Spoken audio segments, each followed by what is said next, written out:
ko. Ngayon, maggawa ko ng atsara.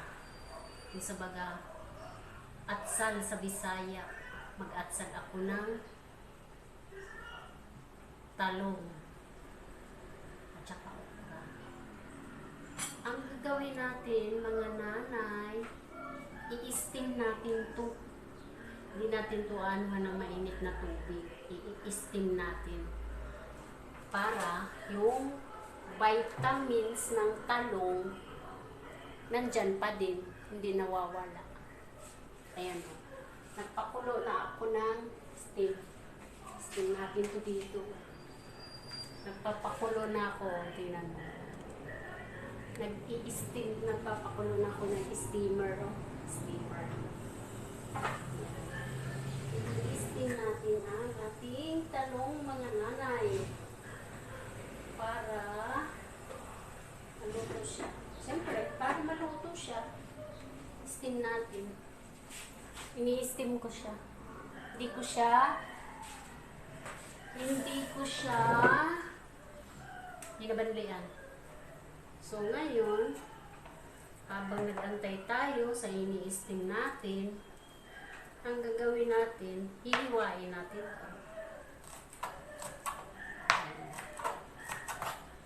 Hihiwain natin ang sibuyas dahon. Yung tama lang ang haba. Ganyan.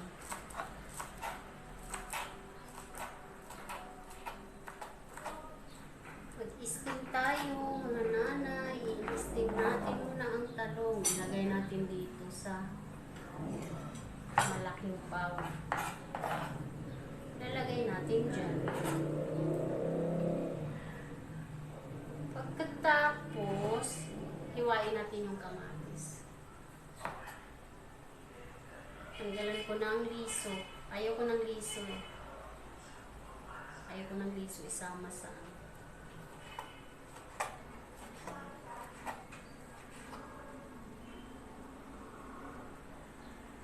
habang inaantay natin yung talong at saka okra na maluto, maghihiwa muna tayo. Kung marami kayong kamatis, damihan ninyo. Sa akin, 2 kamatis lang. Wala na akong kamatis sa rep. Kaya, 2 muna. Saka isang tali lang naman na talong ang mayroon ako. At saka isang tali na okra. Ganyan lang siya. Nahiwa ko na. So,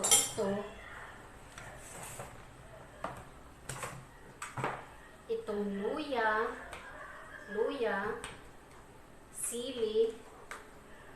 sili, saka bawang,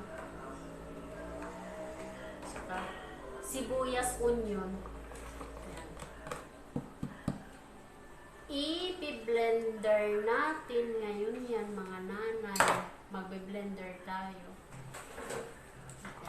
I-blender natin.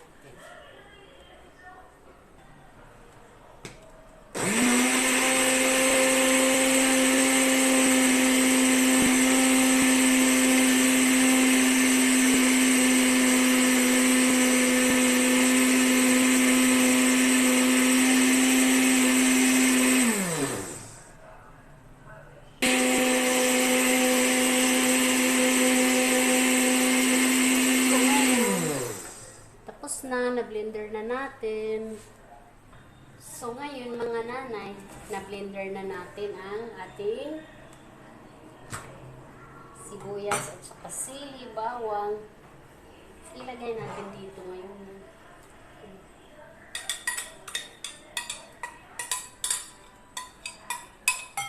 Ilagay natin dito ngayon. Sayang, mayroon pa siyang konti. Lagyan natin ng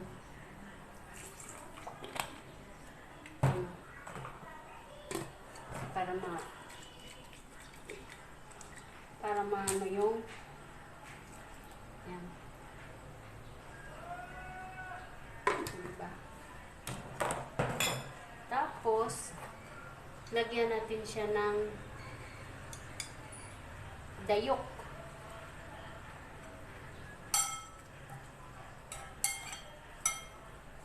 dayok or di kaya bagoong.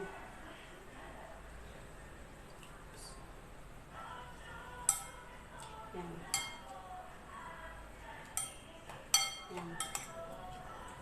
Yan yung mga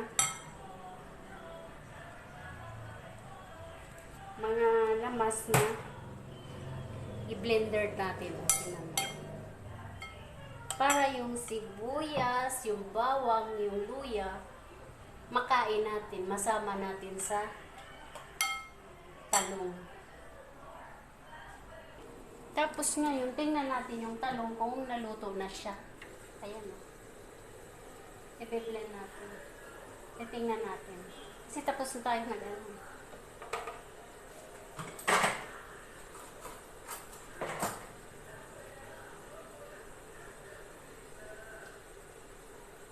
Okay. Luto na po. Luto na po yung talong na ini-steam natin. Hahaunin na. So, ngayon, mga nanay, naluto na yung ini-steam natin na talong. Tsaka natin siya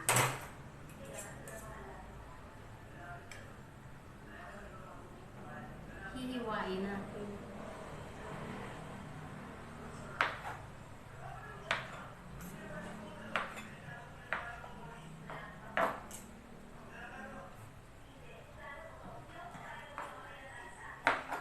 Hihiwain natin, mga nanay.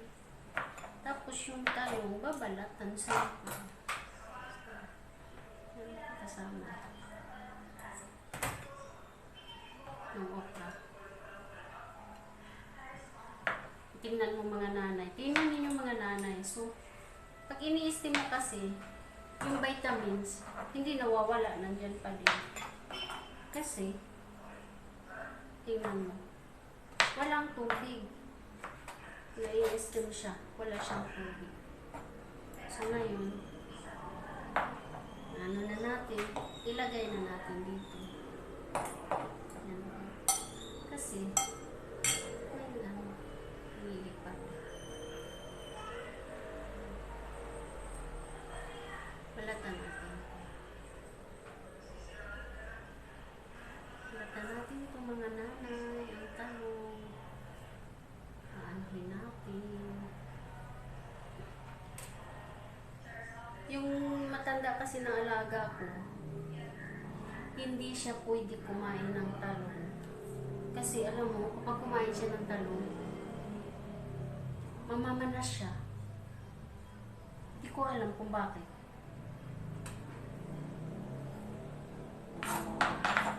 Ganun na talaga siguro kasi matanda na eh. Tingnan natin kung wala. Ayun! Dito mga nanay. Yan lang siya.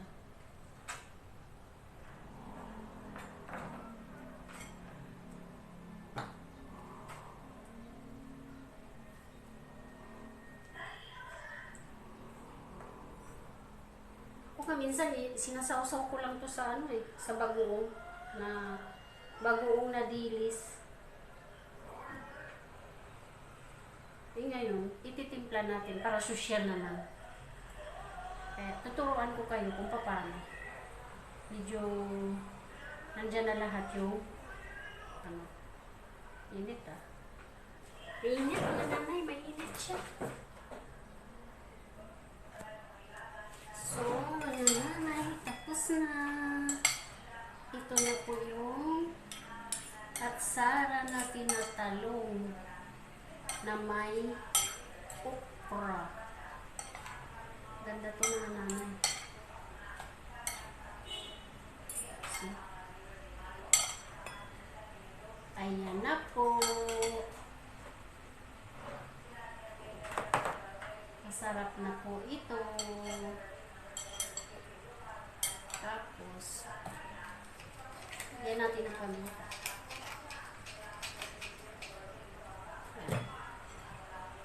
Ganyan lang po mga nanay magawa ng atsara na talong na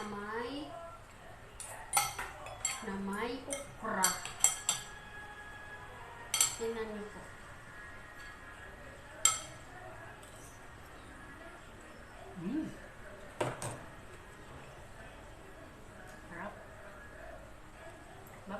Salamat sa ulitin.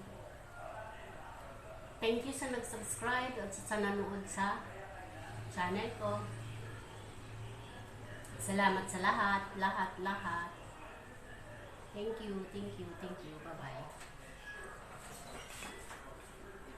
Yan. Sarap tingnan.